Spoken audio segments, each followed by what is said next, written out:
Hi everyone, this is Allison with Simplifying Sold, and the topic of today's video is how I structure my day as a real estate transaction coordinator. So everyone does things a little differently. Being a TC is very unique in the fact that we're in the crazy real estate industry, but we have hours and protocols more like a title company or a lender than an agent, since we usually use business hours and are at our desk the majority of the day. And so this is how I structure my day for the most productivity and getting the most important things done efficiently. So number one thing we're gonna do at the very beginning of every day is clear out our email inbox. So any productivity gurus out there are probably screaming at me like, don't start the day that way, but this is real estate, people. Anything could have happened in my inbox overnight, early this morning, over the weekend. If there's any fires that need to be put out, anything urgent that's come up, getting an idea how many new contracts I have to put in that day, I need to be aware of it, and my agents also deserve a timely response. So clearing out my email is the first thing I do every day. It also makes me feel relaxed moving on to my other items, knowing there aren't a bunch of unread emails sitting there awaiting responses from me. So once the email's cleared out, we're gonna move on to number 2, which is gonna be deadlines. So any deadlines for the day that we need to check on is what we're gonna do now. So maybe if a buyer was supposed to deliver earnest money, we're gonna be following up with the title company to make sure they received it. If they haven't, we're gonna be checking in with the buyer, making sure they have the instructions, making sure they have plans to get it there that day. Or maybe we're waiting on a survey from a seller. We're gonna follow up with them and make sure that we get that and they know that it's due that day. Also, maybe we have an option period that's up and we're just gonna send the agent a quick little reminder first thing in the morning. Hey, just want to remind you that the option period's up today. Agents are usually great about knowing their deadlines, but everyone can have a slip, so having an extra person there to remind you is great. Once we're through any deadlines that we need to take care of, we're gonna cover our urgent items. So urgent item could be anything, like maybe those little fires that came up overnight in our email. Maybe we have a amendment that we need to do last minute before the closing and make sure everyone has that amendment. Maybe we have a closing that was supposed to be 2 weeks from now, we're moving it up 7 days, and so we got to get the ball rolling on that. Or a closing that is tomorrow and we didn't know if we're going to be able to pull it off, but now we are, so we got to make sure everybody's ready. Also, any changes or important things that need to be done, that's what we're going to take care of during this time. Okay, once we're through our deadlines and our urgent items, we're going to start working on proactive communication.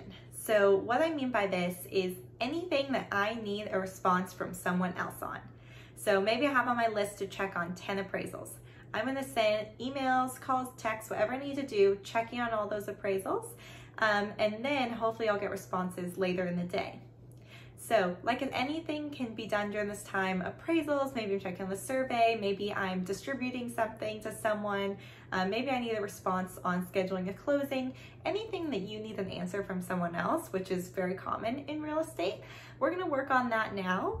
And the main reason for this is that after this, we're gonna take a break from our email and our phone, and we're gonna work on our new contracts. We're gonna start working on some compliance paperwork. We're gonna set the notifications aside for a second, and what we achieve by doing this is while we put that away, everything that we sent out, those answers are gonna slowly start to trickle in. So when we check it later in the day, we've got lots of answers to the things we needed, instead of coming in sporadically one at a time.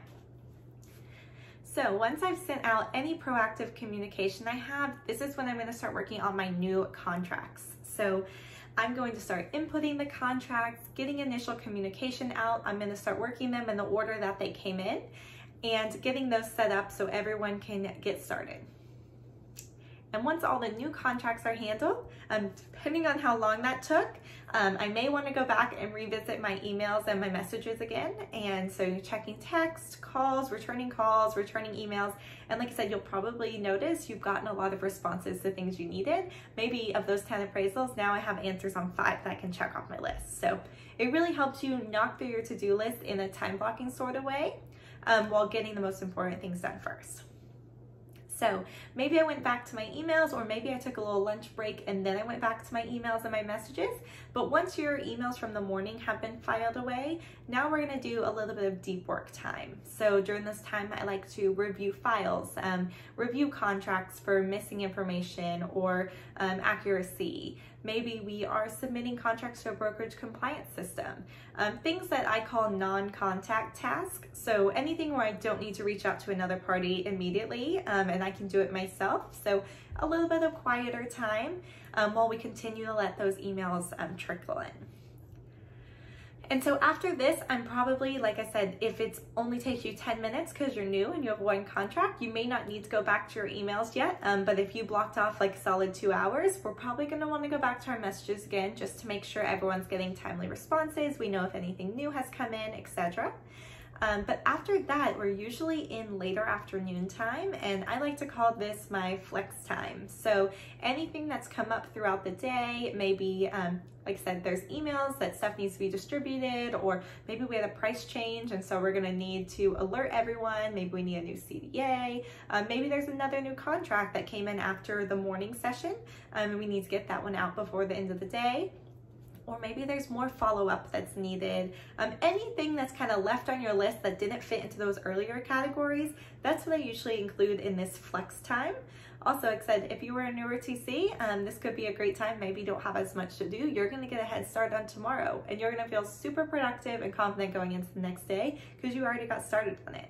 I do like to, at least at the end of the day, look towards tomorrow's to-do list, so I have an idea of kind of what to expect.